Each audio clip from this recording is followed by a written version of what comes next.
aturan ditekuk sesuai dengan kepentingan dan sedang memegang kekuasaan. Apakah ini akan diteruskan? Tidak. Harus. Presiden. Kemudian kita menyaksikan betapa pada hari ini tahapan ketika kita menyelenggarakan pemerintahan sering tidak sesuai dengan prinsip-prinsip hukum yang kita pegang. Karena itulah kami melihat perubahan ini harus kita kembalikan. Negara ini adalah negara hukum, bukan negara kekuasaan. Dalam negara hukum, kekuasaan diatur oleh hukum.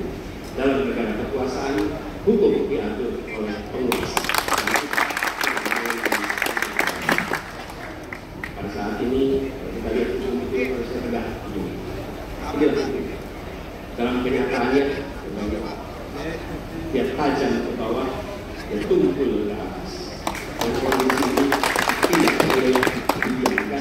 tidak boleh dibiarkan dan harus berubah. Karena itu kita melakukan perubahan, mengembalikan hukum menjadi tegak. Dan bila kita saksikan hari ini ada satu orang milenial bisa menjadi calon wakil presiden.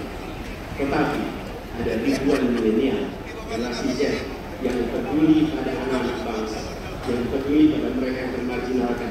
Ketika mereka mengungkapkan pendapat, ketika mereka mengkritik pemerintah, justru mereka sering dihadapi dengan kekerasan.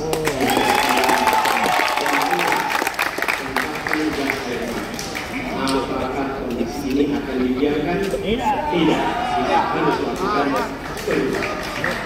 Oleh karena itu, kami memperhatikan dengan kalau mendasar. Yang terhadap ini kedua nih, kita menyaksikan ada peristiwa seperti peristiwa Ibu Mega. Ibu Mega Suryani Dewi, seorang ibu rumah tangga yang mengalami kekerasan rumah tangga, lapor pada negara, tidak diperhatikan, yang dia meninggal korban kekerasan. Apakah akan dibiarkan? Tidak. Ini harus dibiarkan. Dan yang paling penting ada bersama saya di sini, ayahnya Harun Al-Rashid.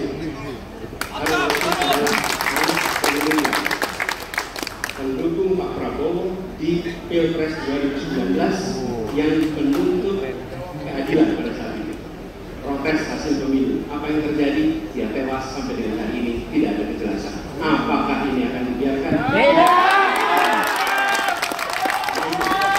Kami mendedikasikan diri. Kami mendedikasikan hadir untuk memberikan komitmen bahwa dari puncak sampai ke bawah kami akan tegakkan hukum pada siapa saja. Kami kembalikan marwah kehidupan bernegara yang merupakan hukum sebagai paling tinggi.